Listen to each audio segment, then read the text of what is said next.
Hello everyone. In the last video we have finished worksheet 4.3 of chapter linear equations in two variables. So it was regarding how to plot graph of a linear equation in two variables. You know the graph of a linear equation in two variable, what shape it is? It is always a straight line. Remember जहाँ भी word लिखा हो linear, linear मतलब एक line, right तो इससे याद रखना है कि लीनियर इक्वेशन का graph is always a straight line. जब हम उसका ग्राफ बनाते हैं तो to make the graph of a linear equation in two variables, how many points we take. Points तो दो लेके भी ग्राफ बन जाता है, पर मैंने आपको पहले समझाया हुआ है कि we will take at least 3 points, right, and you know why we take 3 points. अब हमने जो नेक्स्ट करना है, these are very special type of equations, special type of graphs बनते हैं इसमें. This is equations of lines parallel to X axis and Y axis. अब हम कुछ ऐसी इक्वेशन से डील करने वाले हैं जिनका ग्राफ या तो एक्स एक्सिस के पैरेलल बनता है या वाई एक्सिस के पैरेलल बनता है. Now we'll take one question. Suppose we are given one equation. I'm directly taking first question of exercise 4.4. Equation is given y equal to 3. You will say ये तो equation one variable में है, two variables में तो है ही नहीं. यही इन equations की खासियत है. He says give the geometric representation of y equal to 3 as an equation in one variable first and second in two variable. Two variable का केस तो बाद में देखते हैं, पहले वन वेरिएबल में इसको कैसे रिप्रेजेंट करना है, ज्योमेट्रिक रिप्रेजेंटेशन कैसे देनी है. Simply we will draw one number line. Remember जो हमारे एक्सिस होते हैं वो नंबर लाइंस ही तो होती हैं. एक्स एक्सिस को हम हॉरिजॉन्टली वहाँ ले लेते थे कार्टेशियन प्लेन में, और वाई एक्सिस को वर्टिकली ले लेते थे. यहाँ सिंपल हमने एक लाइन ड्रॉ करनी है. एक्स एक्सिस वाई एक्सिस जो भी है बस हॉरिजॉन्टली ड्रॉ कर दें उसको. नंबर लाइन है somewhere 0, take 1 or 2 negative numbers, and to the right hand side there are positive numbers. So take this line as Y axis.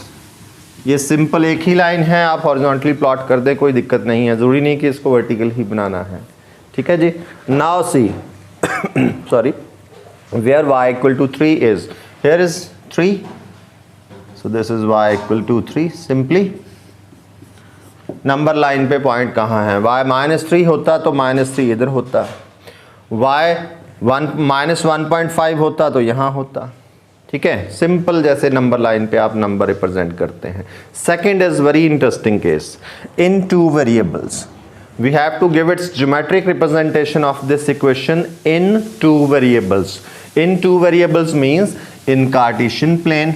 Graph तो Cartesian plane में बनता है. Now you will say कि इसमें तो variable एक ही है, तो इसको टू वेरिएबल में कैसे रिप्रेजेंट किया जा सकता है. See, not a problem. देखो कैसे.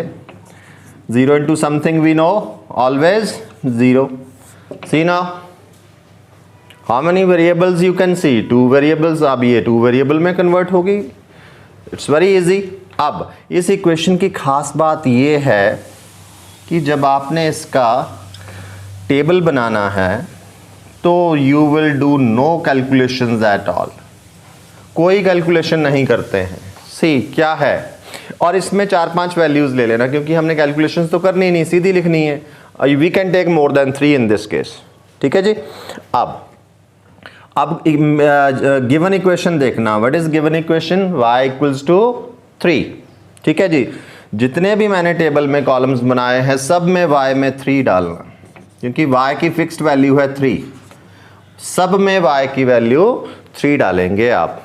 और क्वेश्चन राइजेस व्हाट एक्सिस, जो आपके मन में आता है वो लिख दें, कोई कैलकुलेशन नहीं करनी है. जो आप चाहते हैं वो x की वैल्यू फिल कर सकते हैं आप यहाँ पे. This is the shortcut to do this question. ठीक है जी. तो जो हमारे मन में आता है, ये नहीं कि मैं यहाँ 1000, 2000, 3000 ले लूँ. इसके आसपास की वैल्यूज़ ले लूँ ताकि मेरे को स्केल भी लेना है, उसको प्लॉट भी करना है, इसके आसपास की ही वैल्यूज़ ले लेते हैं. लेट्स टेक 1 और 2 पॉजिटिव वैल्यू, 1 और 2 नेगेटिव, 1 0. Let's take this is 1, this is 2, this is 0, this is -1 -2, take 5, something like that. अपनी मर्जी से x की वैल्यूज़ मैंने अपनी मर्जी से ली हैं, y तो फिक्स था, x की वैल्यूज़ हमने अपनी मर्जी से ली हैं. अब देखें इसका ग्राफ कार्टेशियन प्लेन में, x axis, y axis. Remember आपने इसको ग्राफ पेपर पे बनाना है, सिंपल शीट पे नहीं बनाएंगे आप, ये याद रखना है. So origin 1 2 3, 1 big box 1 unit. Scale हमेशा हमने लिखना है, ये बात आपको हमेशा याद रहनी चाहिए. इसको मैं थोड़ा बाहर वाली साइड लिख लूँ. 1 2 3 4, something like that. You can take some negative numbers also. First point 1, 3. 1 से ऊपर जाएंगे 3 तक. Point 1, 3. Sorry. Second 2, 3. Here it is. Third 0, 3. Here it is. Then -1, 3. Here it is. -2, 3. Here it is. And the 5, 3 here, right? Join the points, you will get a straight line. And what is something special to this line? This line is parallel to which axis? It is parallel to which axis? You can see it is parallel to x axis.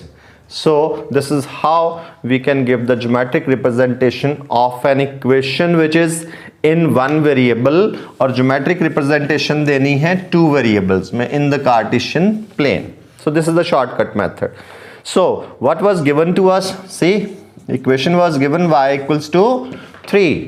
तो इसकी equation किस axis के parallel बनी? x axis के parallel बनी. और अगर कहीं इस इक्वेशन में x इक्वल टू 3 दिया होता तो आप इजीली इमेजिन कर सकते हैं इसकी equation parallel to y axis बनती. देखें टेबल इसका, यहां x3 होता तो x में 3 फिक्स करना था, ठीक है. 1 2 3 0 समथिंग लाइक ऐसी वैल्यू डाल देनी थी आपने. 3, 1 हियर इट इज.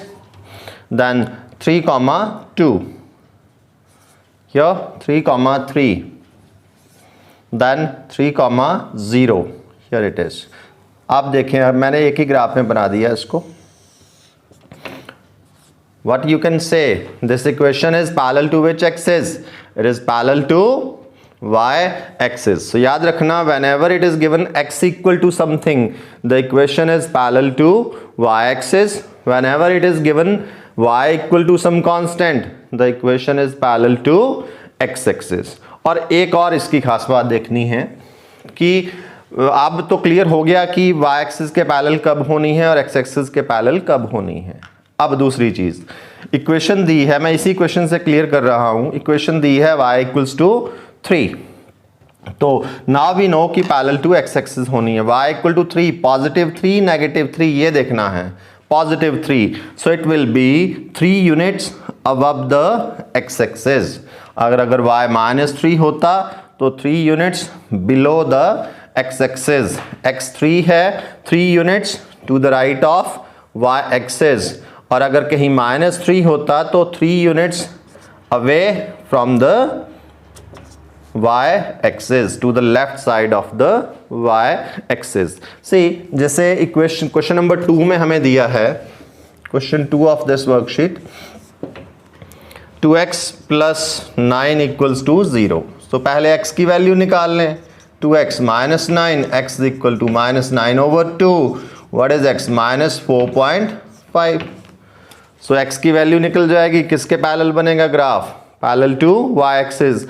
किस साइड में बनेगा? नेगेटिव साइड में, मतलब to the left of the y axis. -4.5, -4 और -5 के सेंटर में लाया करता है. सो जब भी ऐसी इक्वेशन दी हो जिसमें वैल्यू डायरेक्ट ना दी हो, जैसे यहां नहीं दी थी, इसमें दी थी, तो वो पहले वैल्यू निकाल लें. सॉल्व दैट इक्वेशन, क्योंकि वो इक्वेशन वन वेरिएबल की है, यू नो कि कैसे उसको सॉल्व करना है, and then you can easily plot the graph.